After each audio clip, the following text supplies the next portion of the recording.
제가 만년필을 좋아하니까 이제 만년필 제조하는 것도 관심이 있단 말이에요. 그래서 이제 가끔 이제 만년필 제조 영상 같은 것들 아니면 팩토리 영상 그런 것도 찾아보는데 가끔 이런 영상들이 있어요. 보면 이제 만년필을 제조하는 모습인데 방금 전에는 이제 배럴을 그러니까 몸통이죠. 몸통을 제조하는 모습이고 요것은 이제 결합부를 만드는 것 같아요. 이제 클립을 끼우네요. 클립을 끼워서 이렇게 뚜껑을 제조한단 말이죠.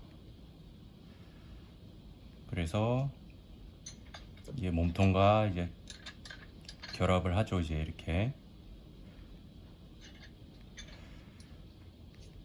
보면 일반적인 만년필 제조 영상하고 크게 다르진 않은데 이제 일본도 그렇고 우리나라도 그렇고 이제 이런 수제 고급 만년필 뭐 이렇게 명품 만년필 이런 걸로 달려 있는 것들에 보면 공통적인 게 하나 있는데 이렇게 다 만드단 말이에요. 이렇게 그래서 이제 조립을 하죠.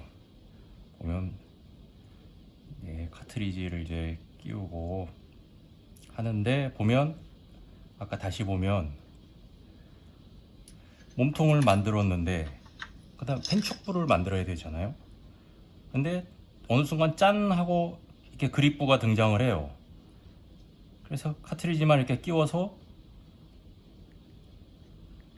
기존에 있는 자기들이 만든 만년필 몸체에 결합을 한단 말이죠. 이게 끝이에요. 이제 다 만들어진 거죠.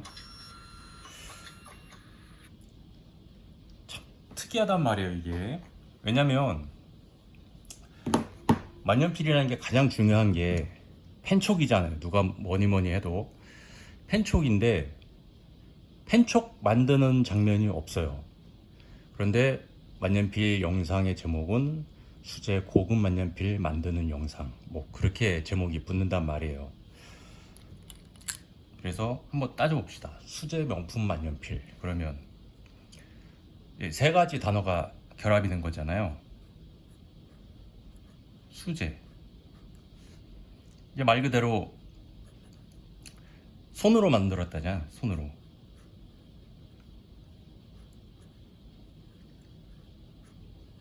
핸드메이드죠. 손으로 만들었다는 의미고, 명품, 가로 열고 고급.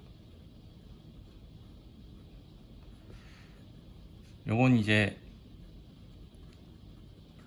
럭셔리라는 의미인데,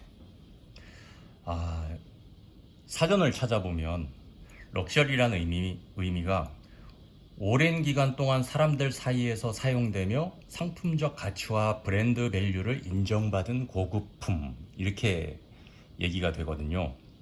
한마디로 고급품이란 얘기죠. 그러니까 사람들 사이에서 널리 알려주고 품질이 좋다고 이제 이름이 난 제품, 이제 이렇게 얘기할 수 있을 것 같아요.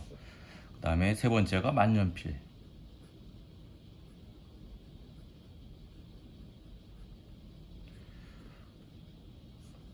만년필이야 뭐 요거는 인정할 수 있을 것 같아요. 당연히 저걸 보고서 볼펜이라고 그럴 사람은 없잖아요. 그러니까 만년필 맞습니다. 만년필 저도 인정합니다. 만년필. 파운틴펜. 그러면 제가 이 중에서 인정할 수 없는 게 뭐냐면 수제다. 요거는 사실 아까 말했다시피 몸통과 뚜껑은 자기들 손으로 만드니까 세모. 근데 가장 중요한 자동차로 치자면 엔진과 같은 펜촉은 이제 기성품을 갖고 와서 조립만 한단 말이에요. 그래서 이걸 수제라고 볼 수 있을 것이냐? 요거는 세모. 명품이냐 저것이. 그러니까 저 상품, 그러니까 브랜드명은 우린 아무도 모르잖아요.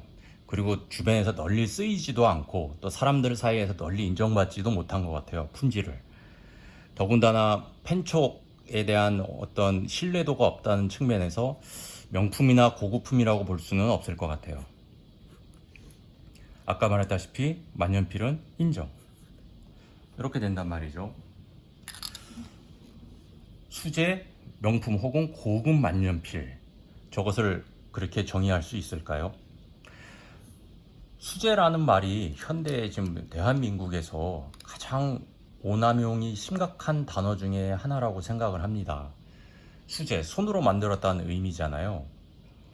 그럼 어디까지 손으로 만들었다고 볼 수 있을 것이며, 사람이 당연히 모든 건 다 손이 가지, 로봇가 만드는 제품은 없잖아요. 아직까지는. 그럼 모든 건 다 사람 손을 거치기 마련인데, 그렇다면 모든 걸 다 수제라고 봐야 되는 거 아닌가. 그렇게 볼 수 있는 거죠. 그런데 우리가 길거리를 가다 보면 수제라고 붙어 있는 간판들을 가끔 만나게 되죠. 첫 번째가 수제 만두, 또 뭐 수제 햄버거, 이런 것들을 이제 보게 돼요. 그러면 수제 만두라는 거는 기계로 꾹꾹 찍어낸 게 아니라 만두 속을 자기들이 빚어서, 만두 피도 자기가 밀어서 만두 소를 넣고 만두를 빚어서 직접 쪘다라는 의미겠죠. 수제 햄버거는 또 어떻습니까? 수제 햄버거 같은 경우에는 패티를 자기들이 만들었다라는 의미 정도로 받아들이면 될 것 같아요. 패티와 소스 정도가 되겠죠. 뭐 수제 만두나 수제 햄버거라고 해서 자기들이 쌀이나 밀을 직접 재배를 해서 추수를 해서 그것을 정미소에 보내서 곱게 빻아서 자기들이 반죽을 해서 그렇게 만들지는 않았을 거란 말이에요. 그러니까 100% 자기들 손으로 다 만들지는 않았을 거란 말이죠. 그냥 일정 부분, 제일 끝 마무리, 가장 중요하다고 생각하는 공정을 자기들이 직접 손으로 만들었습니다. 우리의 노하우가 첨가된 기술이 들어간 제품입니다. 식품입니다. 그런 의미겠죠. 그러면 방금 보신 수제 명품 혹은 수제 고급 만년필은 도대체 어느 정도의 노하우가 들어간, 이들만의 노하우가 들어있는 제품일까요? 그러니까 우리들이 그것을 보고서 느낄 수 있는 감성이라고는, 나뭇결, 나이테, 혹은 고급 뭐 흑단이라든지 아니면 어떤 나무를 사용했다는 데서 오는 만족감, 아니면은 혹시 각인이라도 들어있으면은 이 세상에 이제 똑같은 만년필은 이거 하나밖에 없어 라는 만족감, 그런 감성적인 측면이 들어있을 뿐이지, 기능적이면 아까 말했다시피 펜촉이라든지 피드라든지 아니면은 잉크를 이제 저장하는 시스템이라든지 그런 것에서 어떤 만족감을 느끼기는 어려울 거란 말이죠. 그러면 굉장히 수제 중에서도 그 수준이 낮은 수제 제품이 아닐까라는 생각을 해보게 됩니다. 보통 우리가 이제 길거리에서 자동차를 많이 보잖아요.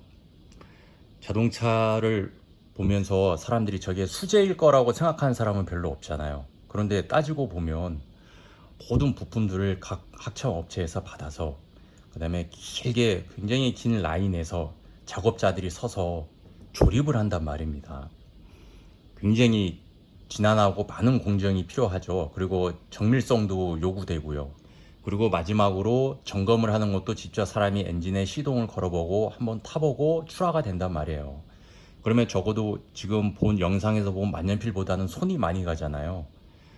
그리고 엔진도 직접 만들고, 그럼에도 디자인도 직접 하죠. 참. 그런 면에서 보자면 자동차가 오히려 더 수제 물건에 가깝지 않은가라는 생각을 해보는 거죠. 그래서 이 만년필을 과연 수제라는 타이틀을 비춰서 거품이 붙은 가격을 주고 살 가치가 있나라는 생각을 해보게 됩니다. 우리가 보통 어떤 명품 만년필을 산다고 할 때는 굉장히 큰 욕심, 그리고 큰 용기, 그 다음에 큰 자금, 이렇게 필요하잖아요. 그리고 결심, 그런 것도 필요하죠. 그리고 때로는 주변 사람들의 어떤 눈총도 감당할 자신이 있어야 됩니다. 그런데 이 수제 명품 만년필이라는 그 방금 영상에서 본 그런 류의 만년필들은 일본에서도 많이 만들어지고 있는 것 같고, 또 우리나라에도 그게 흘러 들어온 것 같은데, 과연 너무 쉽게 고급이나 수제라는 단어를 획득하지 않았는가 라는 생각을 해보게 되고, 또 영상을 통해서 저렇게 만드는 것이 과연 저 사람들에게 어떤 기술적인 노하우가 쌓일 것인가, 만년필 제조에 대한 그런 의구심도 들어요. 만약에 저분들이 30년, 40년을 만년필을 만들었다고 한들 과연 만년필에 대한 어떤 기술력을 쌓을 수 있을까라는 그런 생각이 들거든요. 그래서 조금 더디더라도 펜촉을 만드는 것부터 시작을 해보는 게 어떨까. 우리나라 만년필 산업을 위해서 그런 생각을 해보게 됩니다. 그냥 손쉽게 외국에서 이렇게 카트리지를 들여와서 펜촉이랑 다 완성이 된 카트리지를 들여와서 나무만 깎아서 조립을 해서 그냥 거품이 낀 가격으로 이렇게 제공을 하는 것보다 차라리 정말 만년필에 대해 관심이 있고 만년필을 만들고 싶은 사람이라면, 그런 업체라면 좀 더디더라도, 좀 기술력이 좀 쌓이는 기간을 좀 오래 걸리더라도 한 번쯤 펜촉부터 한번 도전을 해봐야, 그래야 축적되는 게 있고 배우는 게 있고 쌓이는 기술력이라는 게 있잖아요. 그래야 또 우리나라 만년필 산업에 대한 미래도 있을 것이고, 그래서 저런 영상을 보면 비싼 가격에 이런 게 진짜 고급 만년필인가 보다 라고 생각해서 사시는 분도 계실 것 같은데, 개인적으로 만년필을 좋아하는 사람으로서 그런 부분은 몰라서 사는 경우라면 조금 안타까울 것 같고, 그 다음에 우리나라에서 만년필, 좋은 만년필 업체가 생겼으면 바라는, 아주 간절하게 바라는 그런 마음에서는 과연 저게 좀 어떤 효과가 있을까, 저게 의미가 있을까라는 그런 의구심도 좀 들어서 안타까운 마음도 들고 그렇습니다. 그래서 여러분들은 이제 저런 만년필 좋아하는 분들 계실 거예요. 희소성이 있으니까. 물론 그런 분들도 있겠지만, 몰라서 사는 경우라면 조금 저는 말리고 싶고, 알지만 나는 저 만년필이 꼭 갖고 싶어 그러면은 사야죠. 뭐 자기 마음이니까, 자기 취향이고. 하지만 좀 더 길게 봐서 우리나라 만년필 업체가 좀 일본처럼 한 3개 정도 좋은 데가 생겨서 서로 경쟁하면서 발전했으면 좋겠다라고 생각하는 입장에서는, 저런 업체들이 자꾸 생겨서 그냥 국산 만년필 시장을 너무 손쉽게 나눠 먹으면 진짜로 만년필을 만들고 싶어하는 사람들이 설 자리가 없어지지 않을까 하는 생각이 좀 드네요. 그래서 좀 그런 점은 조금 안타깝고, 만년필을 좋아하는 분들에게는 저런 거는 최소한 만년필은 맞는데, 수제도 그냥 수제라는 점도 한 절반 정도는 맞는데 고급은 아니다 라는, 고급 만년필은 아니다 적어도. 그리고 우리가 굳이 사야 할 돈을, 비싼 돈을 내고 거품까지 낀 그 만년필을 사야 될 정도의 제품은 아니지 않은가 라고 조심스럽게 생각을 해봅니다. 그래서 혹시 저런 만년필을 사셨다가 만약에 후회를 하거나 그러면은 만년필을 더 싫어하게 될 수도 있잖아요. 나하고 만년필은 안 맞는가 봐, 혹은 만년필이 다 이런가, 이렇게 생각할 수도 있을 것 같아서 조금 아쉬운 마음이 드네요. 그래서 오늘은 수제 명품 만년필 정말 손으로 만들면 좋은 것인가, 고급스러운 것인가 한번 따져봤습니다.